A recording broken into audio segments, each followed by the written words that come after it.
শোনা যাচ্ছে আমাকে?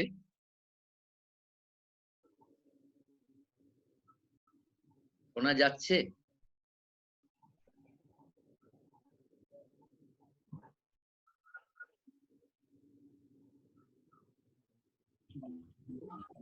শুনতে পাচ্ছ?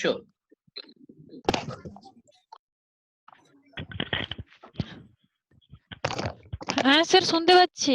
ঠিক আছে, এবার তোমরা মিউট করে দাও। যখন কিছু বলবে তখন আবার আনমিউট করো, ঠিক আছে? ঠিক আছে স্যার। হ্যাঁ, আমি একটা রেকর্ডিং শুনছিলাম সেকেন্ড সেমের প্রথম ক্লাসটা, তাতে এত আওয়াজ আসছিল যে আমার গলাই শোনা যাচ্ছিল না। হ্যাঁ, আসলে বাড়ির চারপাশেও তো আওয়াজ হয়। সেই জন্য তোমরা মিউট রাখো, দরকার হলে আবার আনমিউট করবে। আচ্ছা, বলে রাখি তোমাদের ক্লাস আমি আবার নেব শনিবার, ঠিক আছে? শনিবার নেব, মনে রেখো। আমি আবার মনে করিয়ে দেবো তোমাদেরকে। হ্যাঁ, এই অ্যানাউন্সমেন্টটা করে দিই।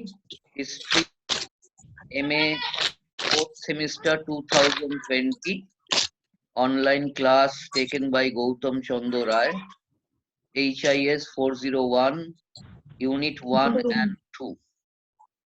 তো আজকে আমরা প্রথমে দর্শন ক্রন শেষ করব। একটুই বাকি আছে সামান্য, ওইটা তোমরা লিখে নিও। তারপর আমরা ইউনিট 2 তে যাব, ফ্রান্স। বেশ,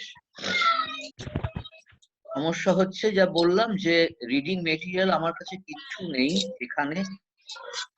পরীক্ষার আগে তোমাদের সাথে দেখা হলে কিছুদিন সময় পেলে হয়তো দিতে পারবো, এখন আমি কিচ্ছু দিতে পারছি না। অতএব তোমাদেরকে নির্ভর করতে হবে আমার ওপরেই। এই তো আমি গার্সেন ক্রনটা একটু বাকি আছে, শেষ করে দিই, ঠিক আছে? তো একটা ছোট্ট মাত্র প্যারাগ্রাফ বাকি, সেটা বলছি, তোমরা লিখে নাও। আচ্ছা, আলেকজান্ডার গার্সেন ক্রনের মতে, মহাদেশীয় ইউরোপের শিল্প বিপ্লবের চরিত্র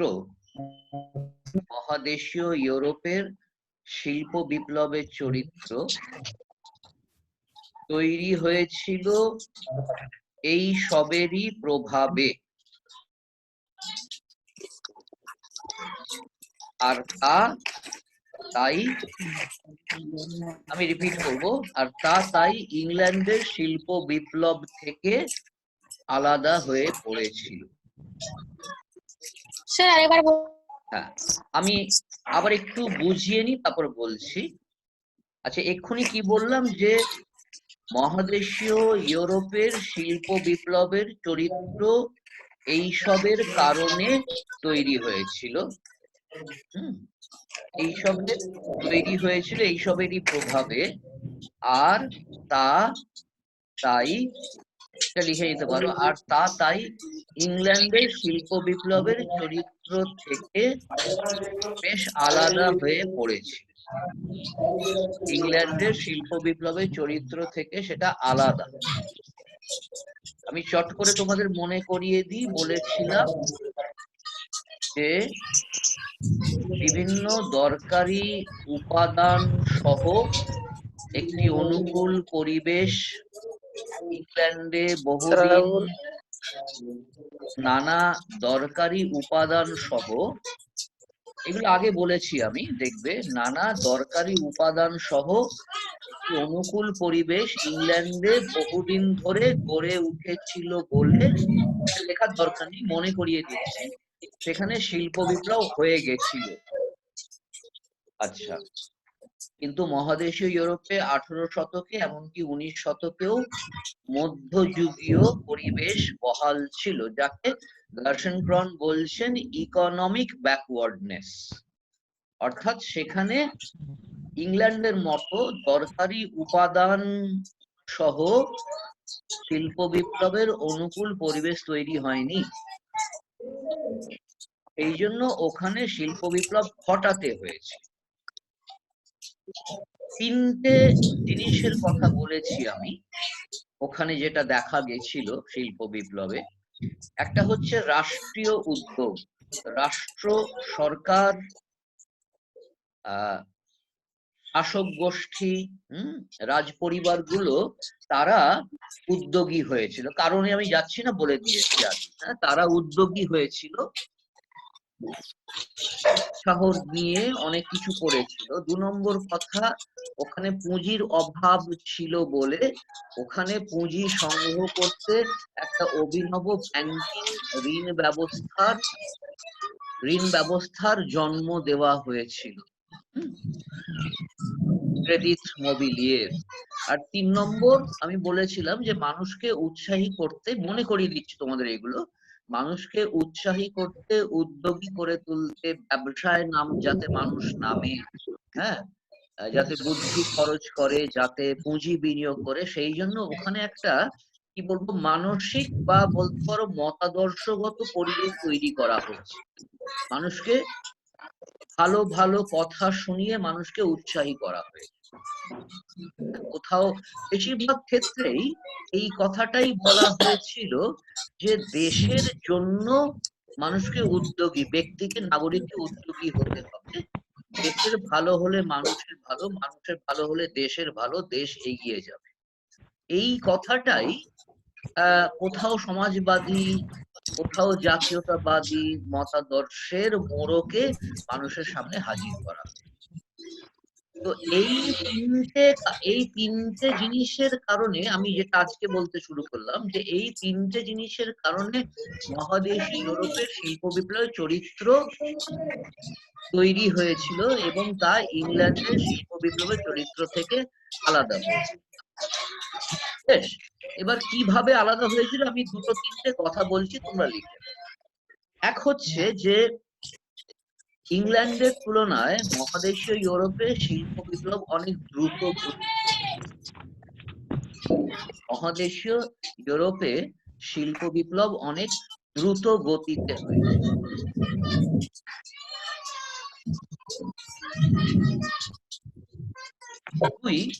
দুই, মহাদেশীয় ইউরোপের শিল্প বিপ্লব অনেক বেশি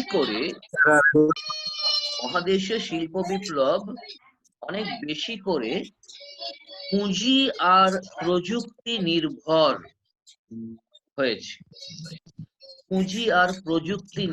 হয়েছে।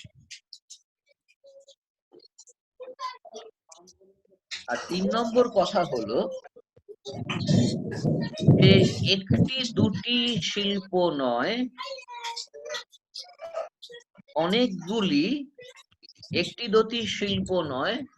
অনেকগুলি ভারী শিল্পকে ভিত্তি করে নির্ভর করে হয়েছে।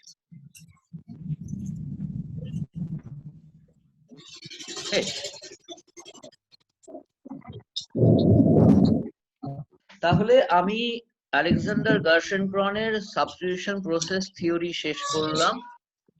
আমি বলেছি যে তোমরা এর থেকে একটা 4 নম্বরের প্রশ্ন আশা করতে পারো। যেহেতু আমি মেদিনীপুরে নেই, যেহেতু আমি তোমাদেরকে আলেকজান্ডার গার্সেনক্রনের লেখাটা দিতে পারছি না, সেহেতু আমি একটা 4 নম্বরের প্রশ্ন দিতে পারি। মাথায় রেখো, তৈরি হয়ে তোমরা থেকে, তোমাদের পরীক্ষা তো হবে। আচ্ছা, এইবার আমি আসছি ইউনিট 2, ফ্রান্স। ফ্রান্সের শিল্প বিপ্লবে আমি আসছি। প্রথমে বলে রাখি যে ফ্রান্সের শিল্প বিপ্লব, এবং আমরা তার সাথে পরে জার্মানি এবং রাশিয়ার শিল্প বিপ্লবও কয়েকটা পর্ব ধরে ধরে আলোচনা করি। এই আলোচনাটা সহজ হয়, বোঝা সহজ হয়, পর্ব ধরে ধরে আলোচনা করি। পর্বগুলো মোটের উপর রাজনৈতিক পর্ব। ঠিক আছে, তো আজকে ফ্রান্সের কথা আমি বলে নি, পর্বগুলো বলে নি, তারপরে আমি ডিটেলে যাব। ফ্রান্সে আমরা প্রথম দেখব 1789 এর আগে অবধি ফ্রান্সের পরিস্থিতি কেমন ছিল, এই একটা পর্ব। পূর্বতন অবস্থা যাকে বলা হয়, প্রাচীন ব্যবস্থা যাকে বলা হয়, ফরাসি ভাষায় অঁসিও রেজিম। তাহলে প্রথম পর্ব আমাদের আলোচনার 1789 ফরাসি বিপ্লবের আগেকার পরিস্থিতি। দ্বিতীয় পর্ব আমরা দেখব 1789 বিপ্লবের পর থেকে আরম্ভ করে 1815 অবধি, অর্থাৎ যাকে আমরা বিপ্লবী আর নেপোলিয়নীয় সময়কাল ধরি, রেভলিউশনারি অ্যান্ড নেপোলিয়নিক পিরিয়ডস, 1789 থেকে 1815। পরে আমি বলবো এগুলো। 3 নম্বর পর্ব আমরা ধরি 1815 থেকে 1850। মোটামুটি এই 1815 থেকে 50 পর্বটাকে আমরা আবার সুবিধার জন্য দুটো ভাগে ভাগ করি, 1815 থেকে 1830 আর 1830 থেকে 1850। বুঝতেই পারছো রাজনৈতিক সময়কাল। 1815 বর্বনরা ফিরে এলো, বর্বন রাজবংশ ফিরে এলো। 1830 এলেন লুই ফিলিপ, অর্লিন রাজবংশ, মনে আছে তোমার। 1850 এলেন তৃতীয় নেপোলিয়ন, এবং আমরা আলোচনাটাকে 1870-71 অব্দি নিয়ে যাব।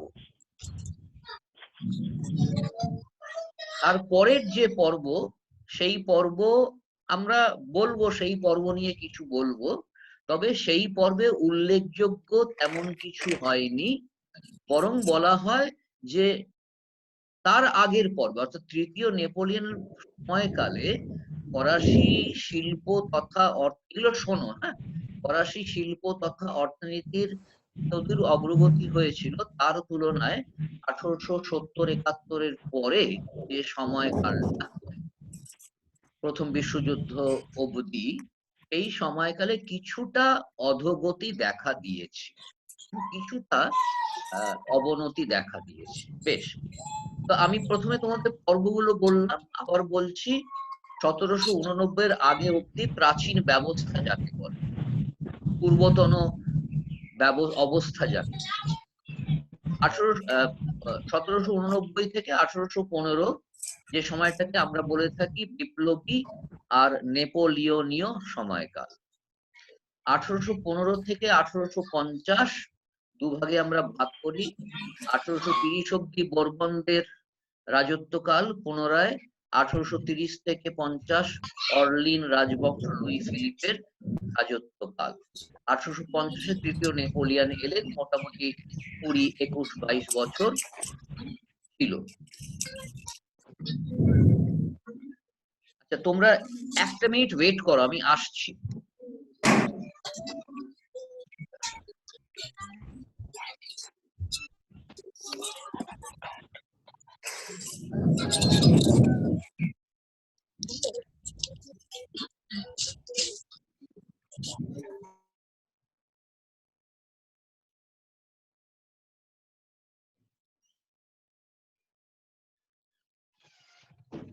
এসে গেছি। আসলে ইন্টারনেটের অবস্থা খুব একটা ভালো নয়, আপ নিতে পারে না। বাড়ির অন্যদেরকে বললাম যে তোমরা এখন ইউজ করো না, ক্লাসটা নিয়ে নি।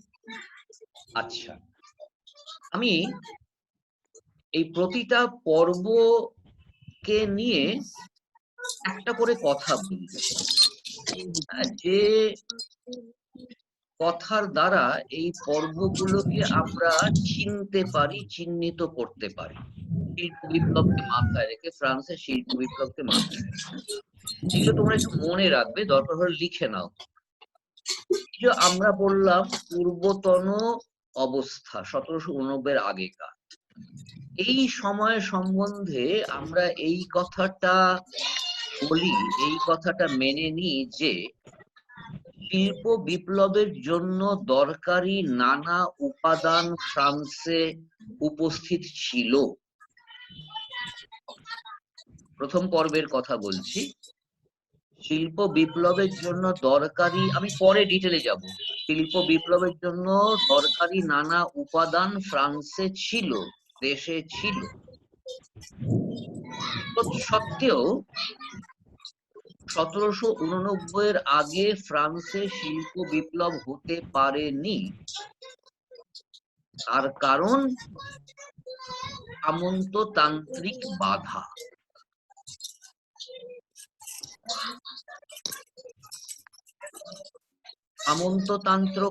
সামন্ততান্ত্রিক রাজনৈতিক, সামন্ততান্ত্রিক অর্থনৈতিক, সামন্ততান্ত্রিক সামাজিক কাঠামো তখনও বহাল।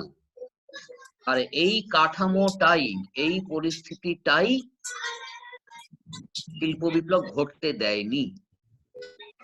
মনে রাখবে, আমি বলেছি শিল্প বিপ্লবকে আমরা ধরে নিয়েছি গণতান্ত্রিক বা পুঁজিবাদী একটা ব্যবস্থা হিসাবে।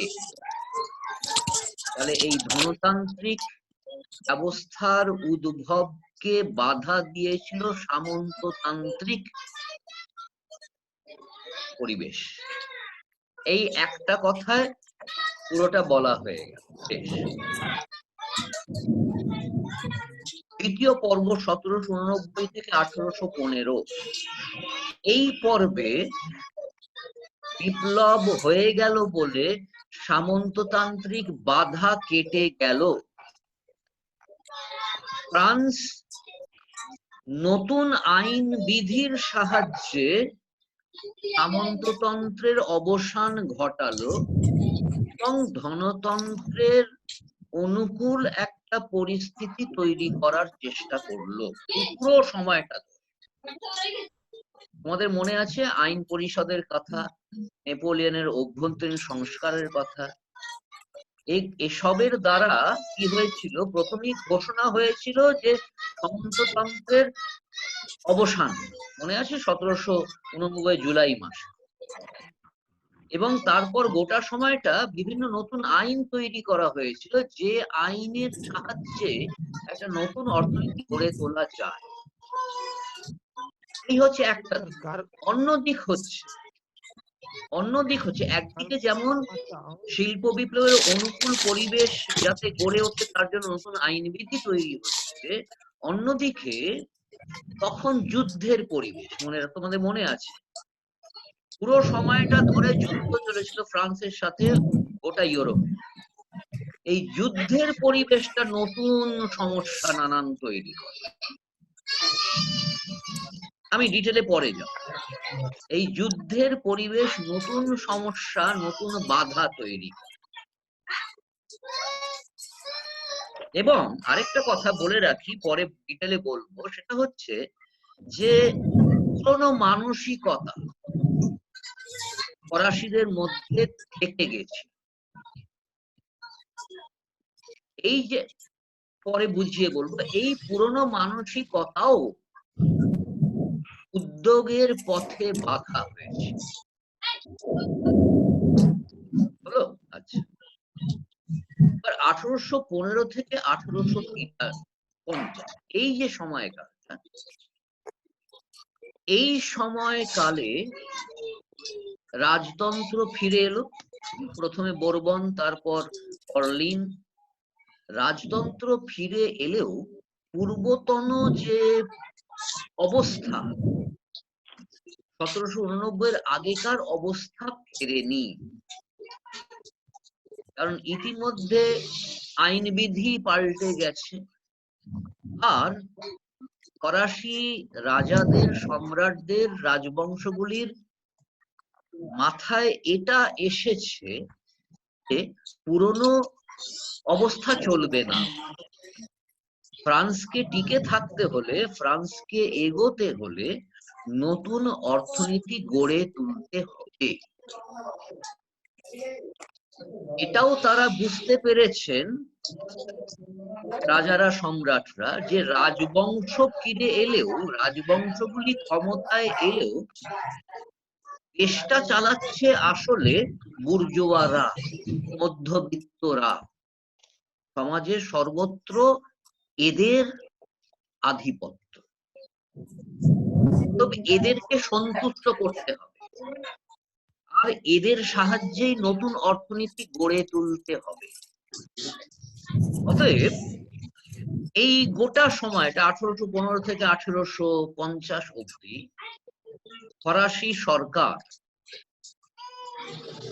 আধুনিক শিল্পায়ন, আধুনিক অর্থনীতি যাতে গড়ে ওঠে তার জন্য নানা ব্যবস্থা নিয়েছে। কিন্তু কিন্তু আরেকটা কথা আছে, ফ্রান্স ইংল্যান্ডের তুলনায় পিছিয়ে ছিল বলা বাহুল্য অর্থনৈতিকভাবে। একটা দিক হচ্ছে এই যে ফ্রান্স পিছিয়ে ছিল ইংল্যান্ডের তুলনায় অর্থনৈতিকভাবে, অন্যদিকে বুর্জোয়াদের, ব্যবসায়ীদের, মধ্যবিত্তদের আকাঙ্ক্ষা পূরণ করতে হবে। তারা যাতে বেঁচে থাকে, তারা যাতে টিকে থাকে, তারা যাতে ভালো থাকে তার ব্যবস্থাও করতে হবে।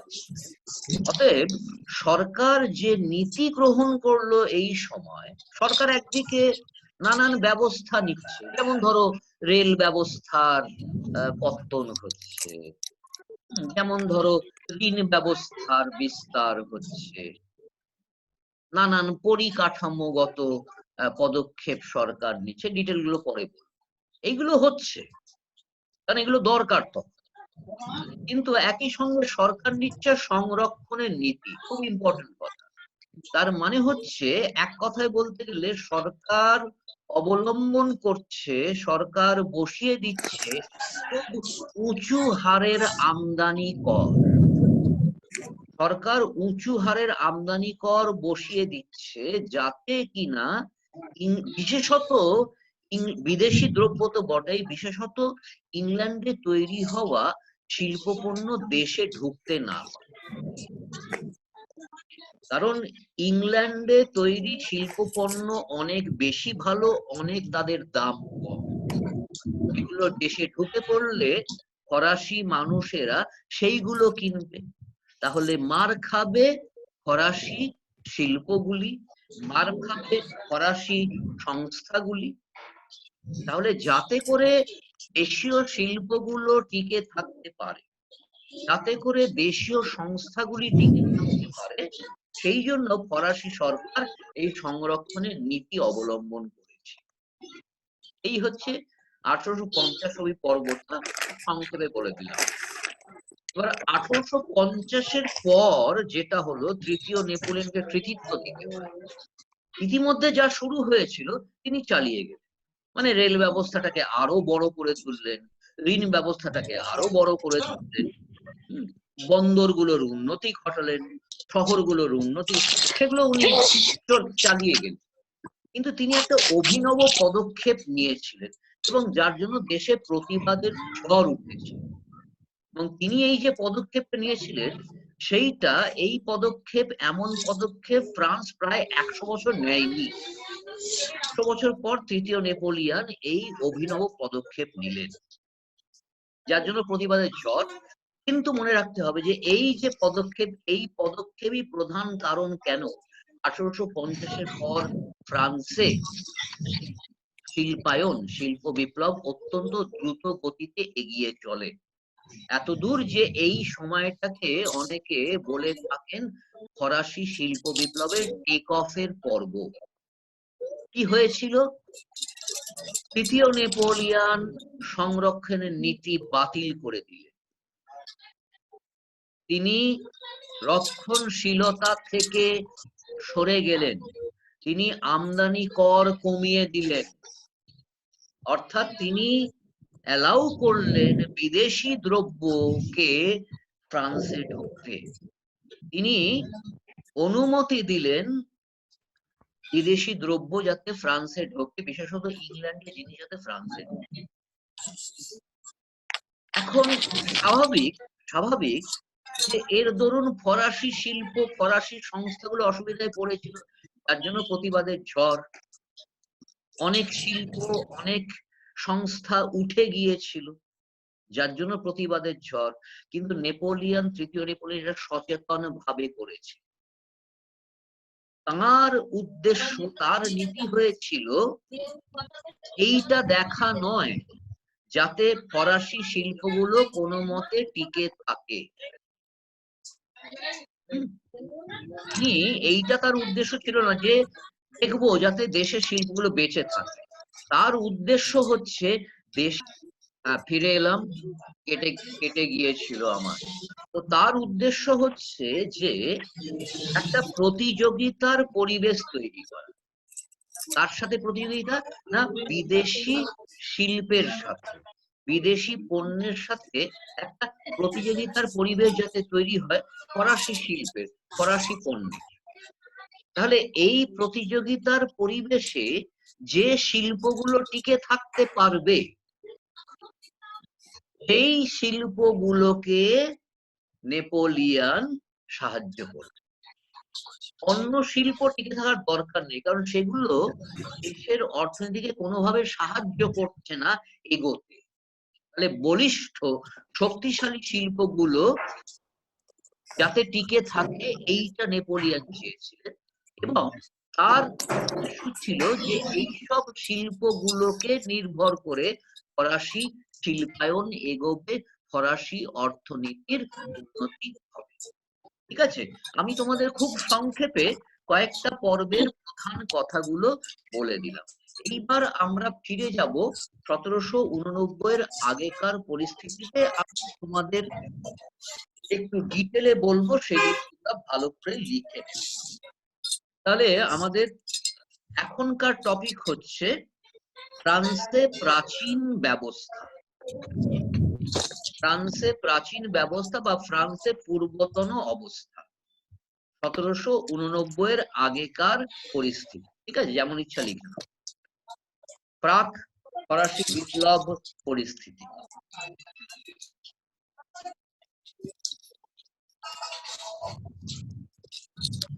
এটাকে আমি দুভাগে ভাগ করেছি। প্রথম ভাগটা ক হচ্ছে 18 শতকের ফ্রান্সে কৃষি ব্যবস্থা ও দারিদ্র। 18 শতকের ফ্রান্সের কৃষি ব্যবস্থা ও দারিদ্র, মানুষের দারিদ্র।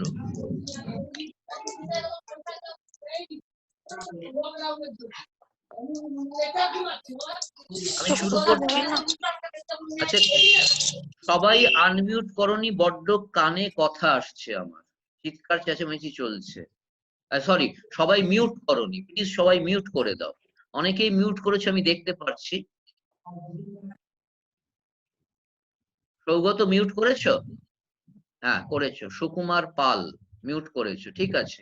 হ্যাঁ মিউট, সৌগত মিউট করেছো। এখন আমি দেখছি রেডমি একটা, দুটো রেডমি, ভিভো সব মিউট করেনি, মিউট করে দাও, বড্ড চেঁচামেচি হচ্ছে। ঠিক আছে, আবার শুরু করছি আমি। তো যেটা বললাম যে আমরা প্রথমে দেখব পূর্বতন অবস্থা কেমন ছিল। আমি দুভাগে ভাগ করেছি। প্রথম ভাগটা হচ্ছে 18 শতকের ফ্রান্সে কৃষি ব্যবস্থা, কৃষি পরিস্থিতি ও মানুষের দারিদ্র। ঠিক আছে, বেশ। ওই সময় মানে 18 শতকে ফ্রান্সের বেশিরভাগ কৃষি জমি, তোমরা লিখে নাও, আস্তে আস্তে বলছি। ওই সময় ফ্রান্সের বেশিরভাগ কৃষি জমি হতো তথাকথিত জমিদারদের। আমি ফরাসি শব্দটা এক্ষুনি বলছি। আমরা যাদেরকে জমিদার বলি, তথাকথিত জমিদারদের হতো। ওদের ভাষায় প্রোপ্রিয়েতের মানে সোজা কথা মালিক। প্রোপ্রিয়েতের, পয়রফলা ওকার, পয়রফলা রস্যই, অন্তস্তয় একার, তয়েকার র, প্রোপ্রিয়েতের, তাদের হতো, বেশিরভাগ জমি তাদের। এই জমির কিছুটা তারা নিজেদের জন্য সরিয়ে রাখতেন। এই যাবতীয় জমির কিছুটা অংশ তারা নিজেদের ব্যবহারের জন্য, ব্যক্তিগত ব্যবহারের জন্য সরিয়ে রাখতেন, এবং এই কিছুটা অংশে তারা মজুর দিয়ে চাষ করাতেন, মজুর দিয়ে চাষ করাতেন। বাদ বাকি জমিতে, যদি মনে হয় তাড়াতাড়ি বলছি আমাকে থামিয়ে দেবে। তাহলে কি বললাম যে বেশিরভাগ জমি প্রোপ্রিয়েটরদের হতো, তারা জমির মালিক। এই জমির কিছুটা অংশ তারা নিজেদের ব্যবহারের জন্য সরিয়ে রাখতো, যেখানে তারা মজুর দিয়ে চাষ করাতো। আর বাদবাকি জমিতে তারা বসাতো প্রজা। বাদবাকি জমিতে তারা বসাতো প্রজা।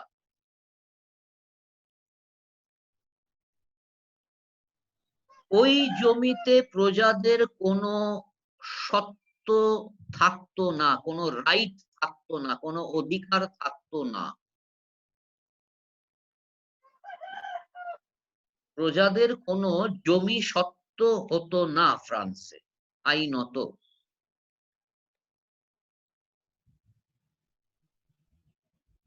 তবে অনেকদিন ধরে ক্রমাগত চাষ করে চলাতে দেশের কোথাও কোথাও প্রজাদের দখলি সত্ত্ব জন্মে গেছিল। তাহলে আইনত কোনো সত্ত্ব হতো না, কিন্তু দেশের কোথাও কোথাও দখলি সত্ত্ব জন্মে গেছিল।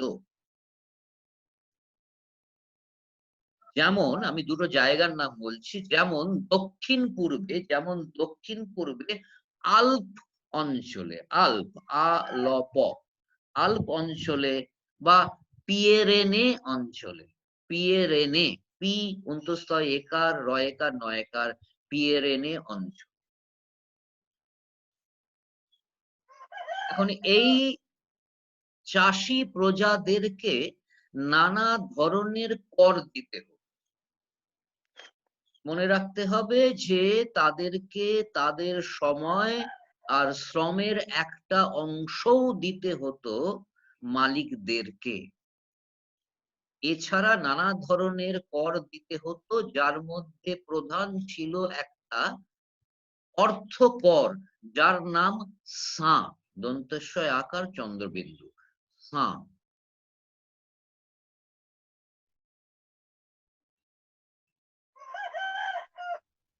বেশ, এখন দেশে নানা ধরনের জমি পাওয়া যেত।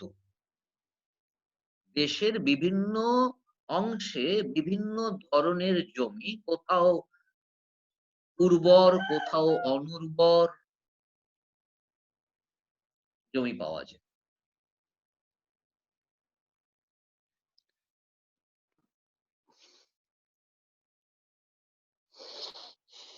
তো জমি যেমনই হোক না কেন, দেশের বেশিরভাগ জায়গায় এবং বিশেষ করে দেশের উত্তর দিকে মধ্যযুগীয় থ্রি ফিল্ড সিস্টেম বহাল ছিল।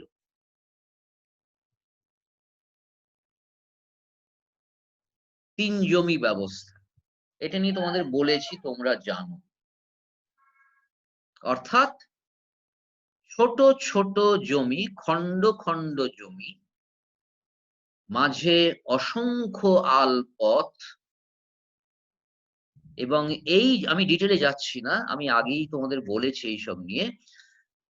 খন্ড খন্ড জমি, অসংখ্য আলপথ, এবং এই চাষ জমিতে গ্রামের মানুষ একসাথে একযোগে চাষ করত। যৌথ চাষ এক ধরনের বলা যেতে চলত। গ্রামের সব চাষ জমিকে মানুষ তিন ভাগে ভাগ করত। যে কোনো একটা সময়ে দুটো ভাগে চাষ চলতো। একটায় হয়তো দানা শস্য, আরেকটায় অন্য কোনো শস্য, আর তৃতীয় ভাগটা চাষ না করে ফেলে রাখা হতো। আমি বলেছি অন্য সময়, তোমরা জানো যে সময়ের কথা বলছি ওই সময়ে এছাড়া মানুষের অন্য কোনো উপায় বিদ্যে জানা ছিল না জমির উর্বরতা বজায় রাখার, ফিরিয়ে আনার। মানুষ জানতো চাষ করলে উর্বরতার ক্ষয় হয়, অতএব মানুষ চাষ না করে ফেলে রাখতো যাতে উর্বরতা ফিরে আসে। এর মানে হচ্ছে, এর তাৎপর্য হচ্ছে যে দেশের সমাজের বেশিরভাগ মানুষ তাদের সময় আর শ্রম ব্যয় করা সত্ত্বেও, তাৎপর্যটা হচ্ছে, মানেটা হচ্ছে যে সমাজের বেশিরভাগ মানুষ, চাষিরা তাদের সময় এবং শ্রম খরচ করা সত্ত্বেও সমাজের খাদ্যের যে ন্যূনতম চাহিদা, মিনিমাম যে চাহিদা খাদ্যের দেশের সমাজের, তাও কিন্তু সবসময় মিটত না।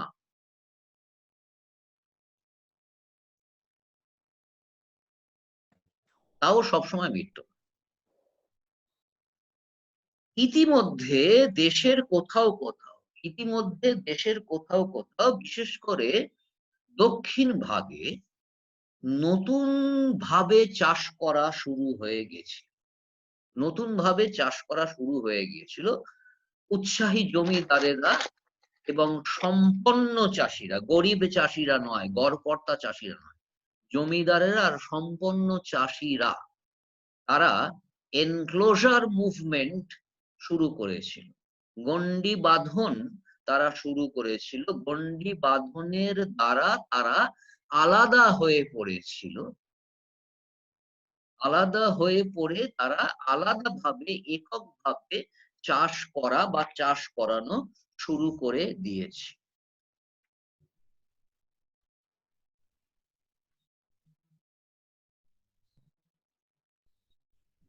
আঠারো শতকের ফ্রান্সের যে কৃষি উন্নতি, 18 শতকের যে সময় কথা বলছি, সেই সময় এক্ষুনি বললাম যে কৃষি উন্নতি শুরু হয়ে গিয়েছিল কোথাও কোথাও। কোন জমিদারেরা, সম্পন্ন চাষিরা, তারা নতুন ভাবে চাষ করা শুরু করেছে। এর কারণ কি? এর কারণটা বাইরে থেকে এসেছে, বাইরের প্রভাব কাজ করেছে। যেমন হল্যান্ড, যেমন ইংল্যান্ড, যেমন বেলজিয়াম, এই সব দেশে জনসংখ্যা বেড়ে গিয়েছিল বলে এবং খাদ্য চাহিদা বেড়ে গিয়েছিল বলে এর দরুন যে কৃষি বিপ্লব হয়েছে, তাহলে ইউরোপের উত্তরে হল্যান্ড, বেলজিয়াম, ইংল্যান্ড, এই সব দেশে যে পরিস্থিতিগত কারণে কৃষি বিপ্লবের সূচনা হয়েছিল, তারই প্রভাব পড়েছিল ফ্রান্সের কৃষি ক্ষেত্রে, কৃষি পরিস্থিতির ওপর। এছাড়া বিশেষভাবে উৎসাহ, সাহায্য, সমর্থন জুগিয়েছিলেন ফ্রান্সের প্রধানমন্ত্রী তুর্গো। তোমাদের নামটা হয়তো মনে আছে, নাম তোমরা পড়েছিলে ক্লাস 12-এ। তুর্গো, তিনি বিশেষভাবে উৎসাহী হয়েছিলেন অর্থনীতির উন্নতিকরণে। এছাড়া তো ফিজিওক্র্যাট নামে যে অর্থনীতিবিদেরা ছিলেন, যারা মনে করতেন একটা দেশের অর্থনীতির মেরুদণ্ড বা ভিত্তি হওয়া উচিত কৃষি, তাদের একটা প্রভাব কাজ করেছিল। তাহলে এক হচ্ছে বাইরের দেশে ইতিমধ্যে কৃষি বিপ্লব হয়ে গেছে বলে তার প্রভাব এসে পড়েছে ফ্রান্সে।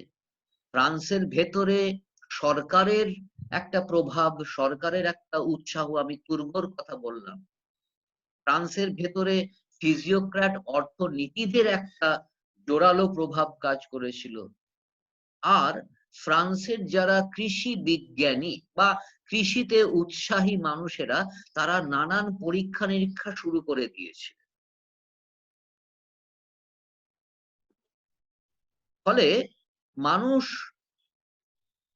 জানতে শুরু করেছিল নতুন কৃষি পদ্ধতি সম্বন্ধে।